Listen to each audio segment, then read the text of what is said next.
The playoff picture around Major League Baseball, outside of the National Football League, it is our focus. The October stretch run here to end out September. Again, less than 20 games remain for every club around Major League Baseball. About 17, 18 games left for most teams. We start, Joe, in the National League and what the postseason outlook is as of this moment. Now, the Dodgers have the best record alongside the Philadelphia Phillies. The Phils walking it off yesterday. Thank you, Cody Clemens. The Dodgers actually got beat at home by the Chicago Cubs 10-4, despite Shohei Ohtani stealing another base. So that's the battle for the top spot in the National League that we'll look at in just a moment. But we expect both LA and Philadelphia to earn the opening round bye into the division series. That was not always the case, but Milwaukee has trailed off a little bit. Both LA and Philadelphia, 3.5 games clear of the Brew Crew.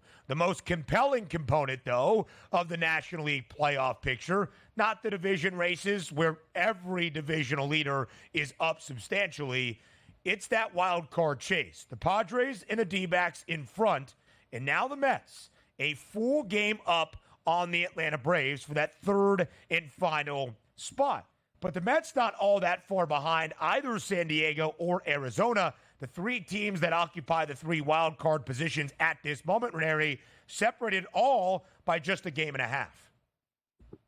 It's kind of crazy, and I will remind everyone what we watched a year ago, Ben, with Arizona, where, hey, none of us were talking about the Diamondbacks, and then slowly but surely in the August and September, they were the hottest team in Major League Baseball, and they rode that right to a National League championship here, while other teams kind of ran out of gas and the injuries started to catch up with them. It feels like the Padres, the Diamondbacks, and the Mets are doing just that, and it feels like the teams that are already at the top of their division leaderboards, they might be worried about injuries, or even better yet, maybe slowing out of steam and played their best baseball, Ben, already. They played it back in May and June and July and not now. So I think it's going to be absolutely wild.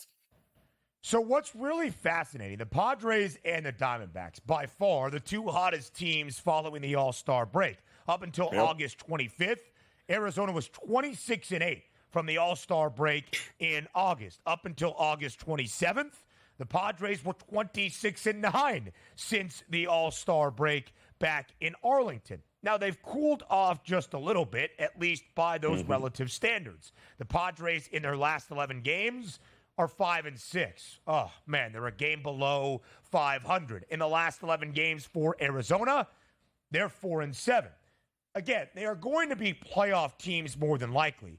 But with Atlanta behind New York by only a game for the third and final spot, and now with the Mets and the D-backs and the Padres separated by only a game and a half, all four of those teams just a 2.5 game distinction for the three wild card positions. Ranieri, there was a thought earlier this summer, or at least before we got to September, that we would see the Padres and the D-backs well clear of whoever won that third and final National League wild card spot. Now they're not separated by all that much.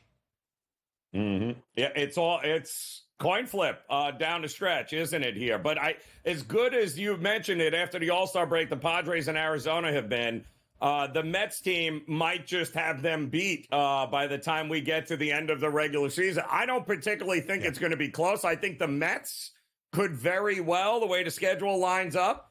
Is it hard to think that they're the number one wild card team when it's all said and done? Because I don't think that is. I don't think the Cubs are done as far as I'm concerned. So it's a matter of who wins the top wild card spot. I would not be shocked if it's the Mets.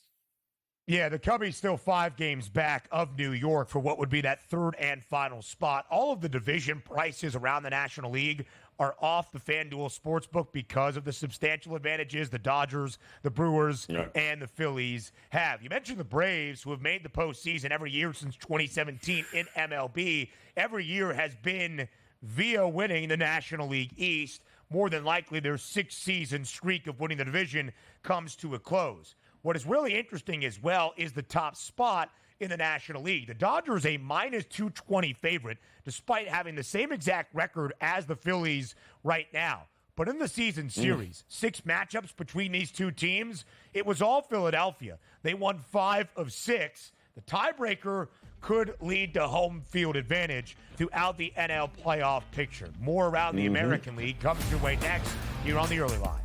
From the National League to the AL, the playoff picture in the American League, live right here on this Tuesday on the Early Line on SportsGrid. All season long, all summer long, all September long, it would seem, Jorinary. The most fascinating battle in terms of playoff positioning in the AL, who's going to win the American League East? When the Yankees started to stumble, the Orioles never took advantage. And that's still where things are for Baltimore. They trail the Yanks by a game and a half now for that top spot in the American League East division. The Yankees winning yesterday, 10-4 at home over Kansas City. Baltimore getting blown out in Boston by the Red Sox. The Sox winning 12-3 the final in Fenway. So now a game and a half lead for the Yankees atop the American League East. And a full game in front of the Guardians for the Yankees for what is the best record in the AL. The Yankees a game and a half lead in the American League East. The Guardians up by 3.5 in the American League Central. And the Astros still a 4-game lead in the American League West. The Mariners not necessarily out of it at this moment, as we are only 3 games back for Seattle and Detroit and Boston, who's not on that list of the third and final American League wildcard spot, as the Twins are on a little bit of a slide right now, riding a 4-game skid.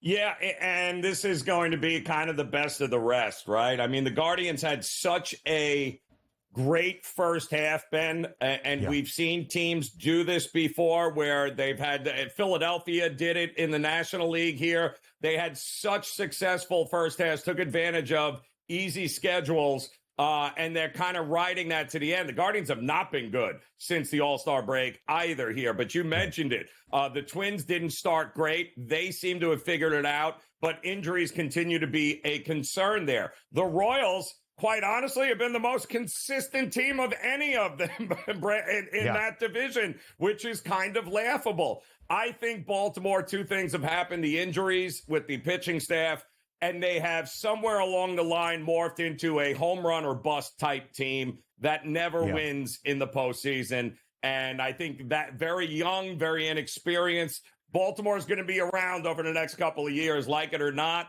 But this year, I think it's the Yankees to lose the American League East as well as the American League pennant. When you look at the odds right now in the American League East division, minus 260 for New York, plus 200 for Baltimore. The two will end the season, at least in their second to last set, against one another. And that could also decide who earns the top overall seed in the American League as well, because the Yankees are a minus 190 favorite to be the number 1 seed in the AL. The Guardians plus 310, but Baltimore still has life in that market, Joe, at plus 390. Yeah, listen, anything that it's so funny for the Yankees being in first place, having one of the best records, right, in Major League Baseball. Doesn't it feel like they have been the most up and down, inconsistent team that we have? And I think all of that stems from which Aaron Judge and which Soto show up, and do they show up together? Because you're not beating the Yankees. But if they don't, the Yankees are very beatable with that pitching staff, unfortunately. So when you look at the season series between these two teams, it was all Baltimore to start. They won 5 of the first 7. Recently, they played right before the All-Star break when the O's could have ran away, it seemed, with the American League East against a slumping New York team, and the Yanks rallied to win 2 of those 3 games. So the Orioles still have the season series advantage at this moment. They've won 6 of 10. And again, the second to last set of the year between these two sides in the Bronx inside Yankee Stadium to end out their second to last series of this season. How critical will that set be? There is no doubt, though, Joe, the team that loses the American League East is going to factor into the postseason race. The Orioles 3 games in front of the Royals, who are now 2.5 games in front of Minnesota. The Twins on a 4-game slide. Again, they still have a 3-game cushion in front of the Mariners in front of the Red Sox, who have not been great since the All-Star break. But how about those Detroit Tigers? If you want some optimism for a team that is under year number 2 of the management of A.J. Hinch, with a guy who is going to run away with the American League Cy Young Award in Tarek Skubal, in some exciting young bats, Riley Green, Matt Vierling, some others there for Detroit. This Tigers team, Joe, they've won 18 of their last 26 games, 18-8 since August 10th, because on August the 10th, suffering yet another loss, Detroit was 8 games below 500 at 55-63, now 2 games north of that winning mark at 73-71. Is there any chance the Tigers, the Mariners, the Red Sox could rally here with less than 20 games remaining in this MLB campaign to storm all the way back and earn a playoff bid? Listen, you got to give them credit, Ben. Go back even further. Since July 1st, they're 35-25. That's the best record in the American League alongside the Houston Astros. Now, the Astros, it helped the Astros in that division, obviously, to claw their way to the top here. But it's put Detroit, 3 games out now of that wild card spot. And if that's going to keep happening, if they're going to make this push, then their team ERA over this since August 1st, Ben, has been the best in Major League Baseball. The pitching has been over the top, led by Tarek Skubal. The bullpen has been absolutely outstanding. If you get great pitching down the stretch and you still have those young hitters being able to drive in runs like they have been doing, and this isn't an anomaly, Ben. It's not like they've gone over in a nice 7-game stretch here. They've been doing it since July 1st, and nobody seems to have noticed. If the pitching holds up, the Tigers are very much in play for a wild card spot. It would be crazy to see that rally out of Detroit. It would be a very fun thing. The Astros, by the way, a hefty favorite to win the American League West. They have a 4.5-game lead in front of the Mariners. Seattle has won 4 of its last 5 to make it respectable, but Houston, since the All-Star break, 27-20, they have just kept pace in front of the M's. Minus 3,000, the price on the Astros. So, Joe, let's go big picture. We compare the 2 top teams in the American League East that for most of this MLB season had the 2 best prices to win the American League pennant. But now the Astros have moved in front of the O's by 20 cents. They're $1 behind the Pinstripes. The Yankees plus 220, the Astros plus 320, the Orioles plus 340. The Yankees, of course, have failed to win an American League pennant since their last World Series in 2009. The Astros, a very different story. They have at least played in the American League Championship Series 7 consecutive seasons, even after the cheating scandal came to a close. You said the Yankees are atop the American League. Who is that team you think would rival the Yanks for the pennant right now? Well, you have to go Houston, not because I think this is an exceptional Houston team. I think Houston, it has a little bit of luck rolling in them that they're stuck in a division in which everyone else, they're the best of the rest is really how I put Houston here. They're winning despite of themselves here. But that experience matters, Ben, this time of year. They understand what it takes. Just get into the playoffs, right? And then anything can happen. They know how to win a short series. They know what this is all about. So from an experience standpoint, yeah, I would favor them over the Orioles here. And then would we all be shocked if it came down to Houston and the Yankees? I don't think we'd be shocked at all. Wouldn't that be a very fun time? A rematch of the American League Championship Series from a few years back in the ALCS once again between the Astros and the Yanks. Quickly here, Renary, any of the 3 teams more than likely from the AL Central that will get into the postseason you could see making a run, or if you had to pick one of them? I don't see any. The only one would be the Guardians because of the bullpen. I don't trust either of the other 2. They don't have the pitching. Listen, I love the Royals. They've already gone over their preseason win total that I bet at 73.5, so they have my heart, but I kind of agree with you. Live right here on this Tuesday on the Early Line, we welcome in now our MLB insider, the host of Newswire, and a college football aficionado, Craig Mish, live right here on this Tuesday on TEL. Craig, less than 20 games left for all 30 clubs around Major League Baseball. The hunt for October is firmly on. Every day has an impact on the playoff race. We're glad for your insight on this Tuesday. Yeah, great to be back with you guys here in the show. Great to see Joe Ranieri in the house here with me. I almost had to call Joe on Friday for some tech support, but we got through it. He was busy here. Mm-hmm. Yeah, he's too busy. Joe's a man of many talents.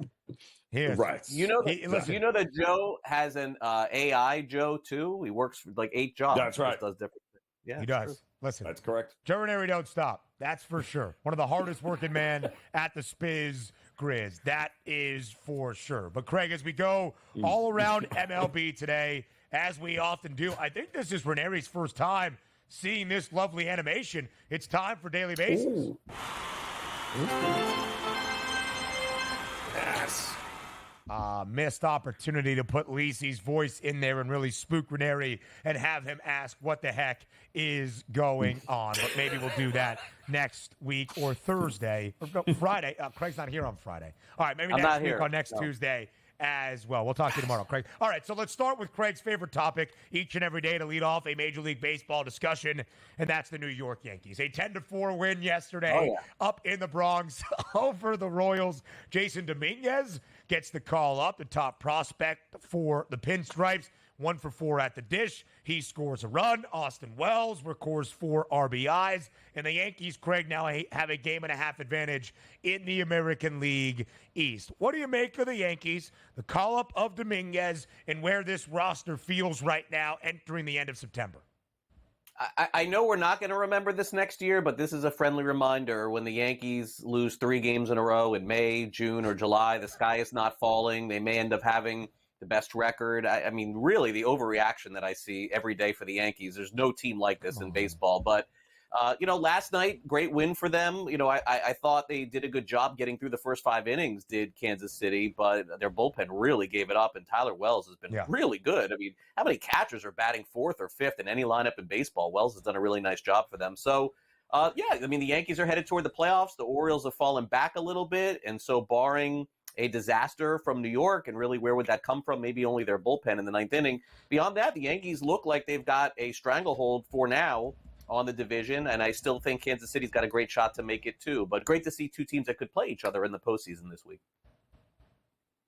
I'm guessing, Craig, that it's the Yankees American League East to lose here at this point. But how concerned are you with Baltimore? Really just even heading into the playoffs at this point, because they do finish, I think, second to last series against one another here. But by that point, it could be over, no? Yeah, it's funny, Joe, when Donnie's on the show along with Ben, we talked about this at the trade deadline, Ben, right? Like the Orioles are never going to push their chips all the way in ever at the trade deadline. This is just not the way they're going to operate. They're very happy winning 88 to 93 games, somewhere along those lines, and sort of recognizing that the postseason is a tournament. A lot of Orioles fans aren't happy with that. They probably wish they should have done a bit more. But this is just the way they're going to do business. They're going to develop prospects. They're going to get them to the next level, call them up, have them for 5-6 years. And then inevitably, some of them they keep, some of them they let go. So, look, Santander's been carrying them. I believe he hit his 40th home run last night, if I'm not mistaken. He'll be a free agent at the end of the season, too. But the Orioles have enough prospects in the minors that they'll call up there. But I just don't see them ever making mega trades to sort of put themselves over the top. If you think about it, guys, even the trade that they acquired Corbin Burns, and Joey Ortiz has done a great job for Milwaukee, that was not really a blockbuster trade when you consider the fact that Burns is a free agent at the end of the year, too. The O's have lost 3 straight. They are just 17 and 19, since the start of August. Mediocre baseball here in the second half. What a story it has been for one great college baseball pitcher that was supposed to revolutionize Major League Baseball. Kumar Rocker gets his call up today. He will start and make his MLB debut for the Rangers. Craig, it's been a wild story for Rocker since he left Vanderbilt. Can you detail the story a little bit for some that do not know, and what your expectation is for him today in Arlington? Yeah, I mean it's pretty simple. When you get drafted, you don't have to sign with the team they get drafted with in baseball. Simply put, Rocker, was drafted by the Mets. The Mets felt like he was injured after they signed him, and no one really knows specifically if the Mets went back on the deal or Rocker's camp wasn't happy with the deal. But essentially, he left, he came back, then the Rangers ended up taking him, and now they're hoping that Rocker and Jack Leiter are fronting that rotation for many years to come. Ben, it remains to be seen. It's very hard to tell at this point. Rocker comes with a lot of fanfare. He's supposed to be very good, but really, how many guys come up like Paul Skeens? Very few. So I would temper my expectations, at least initially, for him. But it is cool to see the Rangers. They're really not back in the race, so to speak, but they're kind of like hanging around. Any team that wins 5-6 games in a row right now can put themselves back in it. We'll see if the Rangers get Rocker and Scherzer and DeGrom and all these guys back for the end. Does that mean you're not buying the Mariners today against the the Padres? I don't know. I can't trust the Mariners, Craig. Can you? Well, I mean, look, you can't bet the Padres today because you don't know what Yu Darvish is going to be. He did not look right at all in his last start. So either it's a pass or, you have to sort of figure it out. I don't know. This is one of those games where I'm a little nervous about, so probably a pass for me. Yu Darvish made his first start since the end of May, just last Wednesday against the Tigers. 2 2/3, 4 hits, 3 earned run given up, including a home run. Craig, Seattle right now, with a quick follow-up here, 3 games out of the third and final American League wildcard spot. The Twins on a small slide. They've lost 4 straight. Is there any hope for Seattle making that postseason push? The Tigers? Could they make some noise? How do you see the wild card race? Yeah, I mean, Twins had a team meeting last night to sort of get them back in the right direction. But look, this time last year, guys, the Cubs had like an 85% chance to make the postseason, and they didn't make it. So hold on to your hats. Still 3 weeks to go. 2.5 weeks left, 3 weeks left of this regular season. It's going to be good. Craig, we'll talk tomorrow. We appreciate the time. Time for some MLB breakdowns as we get you ready for a full Tuesday slate around the sport. A game, Joe, that we talked about with Craig Mish. Kumar Rocker makes his long-awaited... Hold on a second. We got a doubleheader? Thursday? It was Thursday? I swear the update that I saw said Tuesday. Hold on a second. Joe, I might need you to take this here. Thursday? Oh, no. Oh, it's Thursday. That's my mistake. Listen, hand up. We all make some mistakes. I apologize for the incorrect information. So Kumar Rocker is going to start Thursday in a series against the Diamondbacks, starting tonight in Arizona. That is my mistake. Once again, Nathan Eovaldi taking on Zach Gallen and the D-backs. You heard Craig Mish say it. The Rangers, the reigning World Series champs, more than likely, unless they get really hot in their final 17, 18 games of this season, not going to see the playoffs once again, but they're going to be a pesky foe for teams looking to improve their playoff positioning. That is the Diamondbacks. The D-backs have lost 7 of their last 11, but greater than $1.50 favorite today, Joe, at home in downtown Phoenix. Total 7.5 for Eovaldi and Gallen. How do you line this game up tonight in the desert?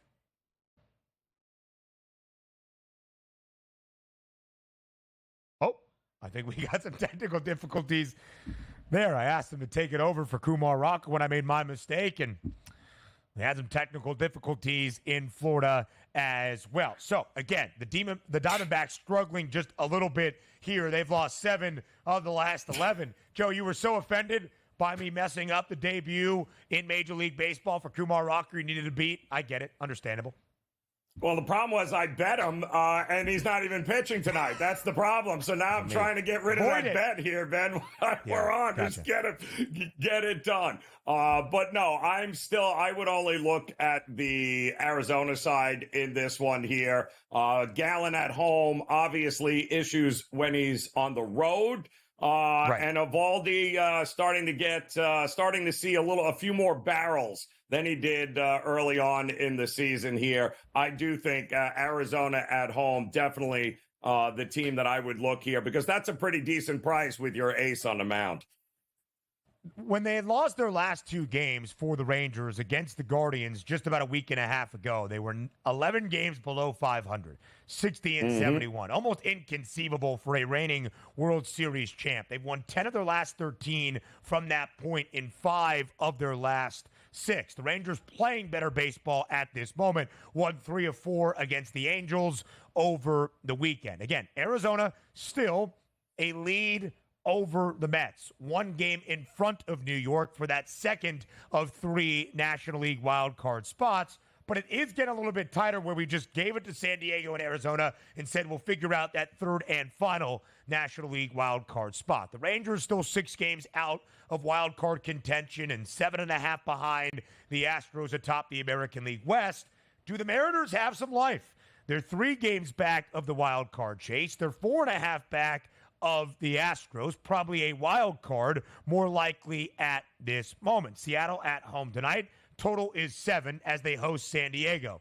We heard about Yu Darvish with Craig Mish. Made his return since late May last week. Only won 2 2/3 and gave up 3 earned runs. He makes his second start here now in September up in Seattle. What do you like?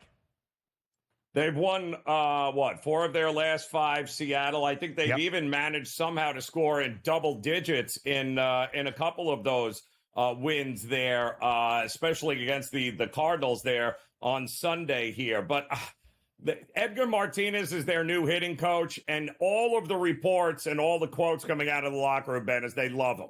And they're starting to produce. So whatever changes he's making seems to be working with this lineup, including Julio Rodriguez, who absolutely loves him. The big question is it too little, too late? This is a 7 total. We got 7, and Seattle is notoriously an under team at home here. I'm with Craig. I don't know what to expect from Darvish, but I do know what to expect from Kirby in Seattle, and this just feels like it's going to be an under game when it's all said and done.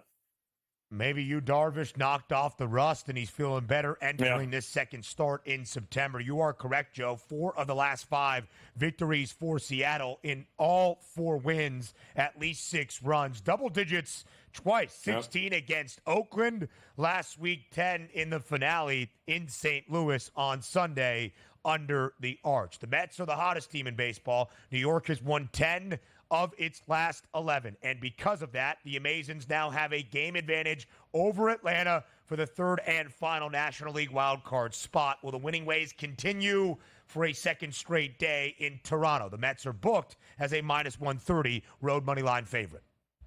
Yeah, and they're doing it ugly, right? And it's not pretty the way the Mets are winning, but they're scraping out, they're a scrappy team. They're getting runs. They're playing small ball. They are doing the kinds of things that you need to do in order to be able to make a playoff push here. And to me, if it ain't broke, I ain't fixing it here, although the pitching matchup is not great. Didn't the Mets used to have one Chris Bassett on their team? Didn't they had? This is going to be an interesting one here tonight. Feels like an over to me as well.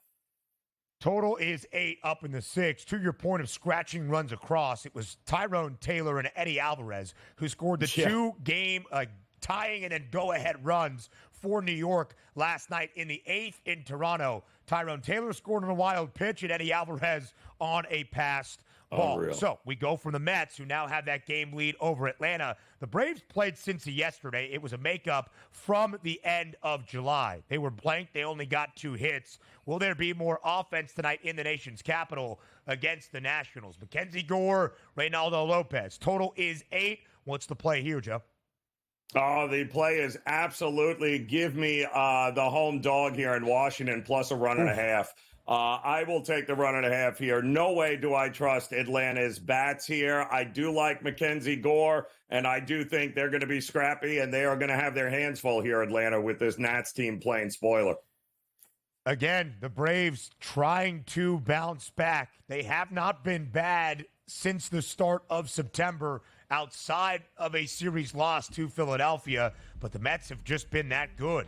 They trail by a game, looking for the third and final NL wildcard spot. More baseball breakdowns up next. A few more MLB breakdowns to send you into your full slate on this Tuesday. Late night at the Ravine in Los Angeles. It's the Dodgers playing host to the Cubbies. And we've got a showdown of two Japanese arms on the bump. Shota Imanaga gets the start for Chicago. Yoshi Yamamoto now back for the Dodgers. LA booked as a minus 164 home money line favorite. It was the Cubbies winning and plating 10 yesterday against the Dodgers on a Monday night in Los Angeles. Will LA return the favor tonight? Yeah, I can tell you the big winner here is going to be Japanese television, which I can't even imagine what must be between Ohtani, Imanaga, and Yamamoto now back. I guess the entire country is going to shut down here. What are we going to get from Yamamoto? Anybody know? I mean, I have a pretty good idea what we're going to get from Imanaga. I'm going to keep it simple, Ben. I don't want nothing to do with the bullpens. I will, however, look for that first 5 under in this one here and expect that maybe, just maybe, a good old-fashioned pitcher's duel breaks out on television. And when you look at Shohei Ohtani, of course, another member of what Japanese media will be following tonight, he is in the hunt for doing something historic once again. That is 50 stolen bases and 50 home runs to become the first ever MLB player to do that. He did have a stolen bag yesterday, albeit in the Dodgers' loss. He has 46 home runs, 47 stolen bases. LA has 18 games remaining in this Major League Baseball season. You would think he is going to start a new club, the 50-50 club in MLB history. Yoshi Yamamoto making his return to the starting staff for the Dodgers, his last outing in the middle of June against the Kansas City Royals. But when he left, he had a 2.92 ERA and a 6-2 record. The Dodgers, all of their injuries, and I don't want to jinx anything for Los Angeles here, happened earlier in the season. A lot of the guys starting to get healthy and getting back. 86-58 is the record for LA, tied for the top mark in the National League alongside Philadelphia. They walked it off yesterday at home, did the Phils, and their matchup against the Rays. Ranger Suarez gets the start today, minus 164 for the Phils. Pretty hefty home favorite against Tampa, Joe. Yeah, big time. And neither of these two teams, I think, can be trusted offensively here. It seems to be a battle for both of them. And I've got two, Taj Bradley and Suarez, can miss some bats, Ben. I got two pretty good strikeout pitchers here in a spot where it would not shock me if we're going under the, say, it was 8. It's now 7.5, and I still like the under in this one. Yeah, that total is dropping. The under has the juice at minus 122. Would not be surprised if we see even more movement on that total. Total 8.5 tonight up in the Bronx between the Yankees and the Royals. Second game of this midweek set. The Yanks scored 10 yesterday to knock off Kansas City 10-4. Marcus Stroman starts for the Pinstripes, minus 144. The updated number on the money line. Seth Lugo, who was great early this year and hasn't been all that solid since the All-Star break, but better in his last few starts for the Royals, gets the nod today for Kansas City. Does KC even up the set, or do the Yankees win the first two? Yeah, it's going to be interesting. Lugo has not been striking out as many guys, Ben. He's not been missing or getting guys to chase like he did early on in the season. That's kind of been what the issue with him and over the last month is. But we all know that Stroman, 5 runs, 9 hits, 3 2/3 last time out against the Rangers. This feels like an over. Call me crazy here, but I think both lineups will have success scoring runs in this game here tonight.